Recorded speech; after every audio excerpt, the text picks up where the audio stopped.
याकूब की पुस्तक उसके पहले अध्याय की दूसरी आयत से हम सीखते हैं कि जब हम किसी भी तरह की परीक्षा या परेशानी में पड़े तो उसे बड़ी खुशी की बात समझें, क्योंकि परीक्षाओं और परेशानियों में ही तप कर हमारा विश्वास और मजबूत होता है। जिंदगी की आने वाली मुश्किलातों को सहने का सब्र और ताकत मिलती है। वचन संहिता 34 उसकी 19वीं आयत में बाइबल हमें यह भी बताती है कि परमेश्वर के लोगों पे मुश्किलातें तो बहुत आती हैं, पर परमेश्वर उन सब से अपने लोगों को बचा लेता है। फिर हम कुरिन्थियों की पुस्तक उसके 10वें अध्याय की 13वीं आयत में देखते हैं कि हमारा खुदा हमें किसी भी ऐसी परीक्षा में पड़ने नहीं देता जिसको हम सह ना सकें। वो हर मुश्किल में हमारे निकलने की राह बनाता है। परमेश्वर मुश्किल हालातों में हमें समझ, ताकत और तसल्ली देता है और हमें इनसे निकलने में मदद करता है। पर खुदा ये कभी नहीं बताता कि ये मुश्किल वक्त 6 महीने का ही है। बस 6 महीने इस मुश्किल से लड़ लो, बस फिर तुम जीत जाओगे। और क्योंकि हम नहीं जानते मुश्किल कितने वक्त की है, हम में से कई लोग 5 महीने 29 दिन में ही हार मान लेते हैं। ये नहीं समझते कि बस अगर एक और दिन मुश्किल हालातों को सह लेते तो हम जीत हासिल कर लेते। खुदा कहता है, मेरे लोगों, कभी हार मत मानो। बाइबल हमें मुश्किलों और परीक्षाओं से लड़ना सिखाती है, हार मानना नहीं। परमेश्वर तय करता है कि परीक्षा कितनी देर तक रहेगी, हम नहीं। हर वो इंसान जिसको परमेश्वर आशीषित करना चाहता है, उसे परीक्षाओं में इंतजार करना सिखाता है। बाइबल में हम देखते हैं अब्राहम से खुदा ने कहा कि मैं तुझे एक बेटा दूंगा जिससे एक बड़ा देश, एक बड़ी जाति निकलेगी। पर अब्राहम को इंतजार करना पड़ा पूरे 25 साल। अब्राहम ने देखा अपनी पत्नी सारा को बूढ़े होते हुए, और फिर भी उसे इंतजार करना था।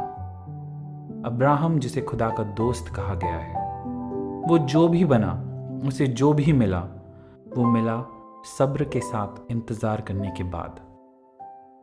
यूसुफ की कहानी में हम देखते हैं कि खुदा ने उसे एक अद्भुत वादा दिया कि वो अपने सभी भाइयों पर राज्य करेगा। पर हुआ क्या? बिल्कुल इसका उल्टा। उसे गुलाम बनाकर बेचा गया, उसे बेड़ियों में जेल में रखा गया। तो आखिर यूसुफ के साथ ऐसा हुआ क्यों? क्योंकि उसे अभी इंतजार करना था, जब तक वो वक्त ना आ जाए जो कि खुदा ने उसके लिए रखा था। हम देखते हैं मूसा को भी इंतजार करना पड़ा पूरे 40 साल। मिस्र में फिरौन के घर बड़ा होता हुआ मूसा बहुत ही घमंडी था। इजराइलियों का अगवा बनने के लिए, बड़े बड़े आश्चर्य कर्म करने के लिए मूसा को दीन और नम्र बनना था, क्योंकि खुदा घमंडी और अपनी खुद की ताकत पे भरोसा रखने वालों पे यकीन नहीं करता। तो आखिर कैसे सीखा मूसा नम्रता? 40 साल इंतजार के बाद। और वचन हमें बताता है कि मूसा ने बड़े बड़े आश्चर्य कर्म किए। दाऊद भी ऐसा ही एक शख्स था जिसको खुदा ने एक बड़ा वादा दिया, पर फिर उसको 15 साल इंतजार करना पड़ा। उसे ये 15 साल एक भगोड़े की जिंदगी जीनी पड़ी। ये वक्त वो यहां से वहां अपनी जान बचाकर भागता रहा। आखिर क्यों खुदा हमें इंतजार कराता है? क्यों नहीं वो परीक्षा और मुश्किलों में से हमें एकदम से निकाल लेता? क्योंकि परमेश्वर की आशीषें, उसके बड़े वादों को हासिल करने के लिए हम में सहन शक्ति होनी चाहिए।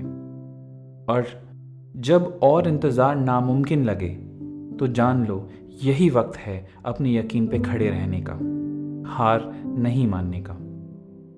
खुदा हम सबसे कहता है, तुम परीक्षा में हो, तुम अच्छा कर रहे हो, बस अपने यकीन पे खड़े रहो, पीछे मत हटो, हार मत मानो, तुम अपना भरोसा बिखरने मत दो। इंतजार हमें नम्र बनाता है, अपनी खुदी और बस अपने आप पे भरोसा छोड़कर हमें परमेश्वर पे और यकीन करना सिखाता है। इंतज़ार से हम सीखते हैं कि हम अपने आप में कुछ नहीं हैं और ये कि हमें परमेश्वर की ज़रूरत है। मान लीजिए आप कुछ काम कर रहे हैं और लाइट चली जाती है। आप ठीक करने की कोशिश करते हैं पर कर नहीं पाते। आप इलेक्ट्रिशियन को फ़ोन करते हैं और वो कहता है कि उसे आने में 4-5 घंटे लगेंगे। तो आप क्या करते हैं? आप 4-5 घंटे इंतज़ार करते हैं क्योंकि आप जानते हैं कि लाइट वापस लाने के लिए आपके बस की बात नहीं है ये। ऐसे ही मुश्किल हालातों में जब हम सब्र के साथ इंतज़ार करते हैं तो हम सीखते हैं कि हम अपनी ताकत से कुछ नहीं कर सकते, कि हमें परमेश्वर की ज़रूरत है। हमें परमेश्वर का अनुग्रह, उसकी आशीषें, उसके वायदे ज़रूर मिलेंगे। हमें करना है बस इंतज़ार। आइए हम प्रार्थना करें। पिता परमेश्वर, यीशु मसीह के नाम से आपके पास आते हैं। परमेश्वर, हम अपनी ताकत में होकर कुछ नहीं कर सकते और हम नहीं जानते कि परीक्षा की ये घड़ी कितनी लंबी है, पर हमें भरोसा है आप पर और आप पर ही हम टिके हैं। हमें अपनी शक्ति से भरिए ताकि हम सब्र के साथ इंतज़ार कर पाएं। यीशु मसीह के नाम से आमीन। हमें यकीन है कि आपको इस मैसेज से खुदा की आशीष मिली है। अगर आप चाहते हैं कि हम आपके लिए प्रार्थना करें तो आप अपनी प्रार्थना का विषय नीचे कमेंट्स बॉक्स में लिख सकते हैं। परमेश्वर आपको अपनी सामर्थ्य से भरे।